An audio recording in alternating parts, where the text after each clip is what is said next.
এরপরের প্রশ্ন হলো, স্বামী সকালবেলা চাকরিতে চলে যায়, ওই মহিলা অন্য পুরুষের সাথে ঘরের ভেতরে কোনো খারাপ কাজে লিপ্ত, অনেকবার রেকর্ড করা হয়েছে, এখন তার সাথে সংসার করা যাবে কিনা?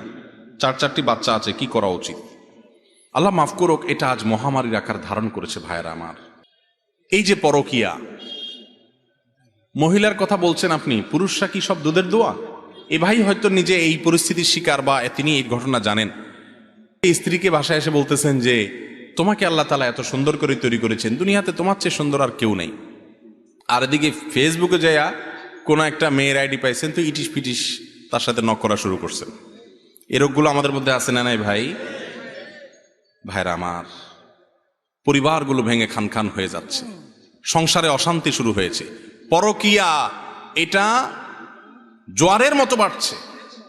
এই সবগুলো হচ্ছে এই জন্য জেনার পরিবেশ চতুর্দিক থেকে বিস্তার করা হচ্ছে, পর্দার বিধানকে লঙ্ঘন করা হচ্ছে। এটাই হলো এর একমাত্র কারণ। মূল মাসআলার উত্তর হলো, কোন স্বামীর কারোর স্ত্রী যদি জেনায় লিপ্ত হয়, অথবা কোন স্ত্রীর স্বামী যদি জেনায় লিপ্ত হয়, শরীয়তের মাসআলা অনুযায়ী তাদের মধ্যে সম্পর্ক ভেঙে যায় না। কেউ জেনায় লিপ্ত হলে সে আল্লাহর কাছে অপরাধী হবে, তার পাপ হবে, তার গুনাহ হবে, তার শাস্তি হবে। এর কারণে বৈবাহিক সম্পর্ক কি হবে না? নষ্ট হবে না। তবে স্বামী বা স্ত্রী একজন জেনায় লিপ্ত হলে অন্যজনের উচিত তাকে জেনা থেকে সরায় আনার জন্য আপ্রাণ চেষ্টা করা।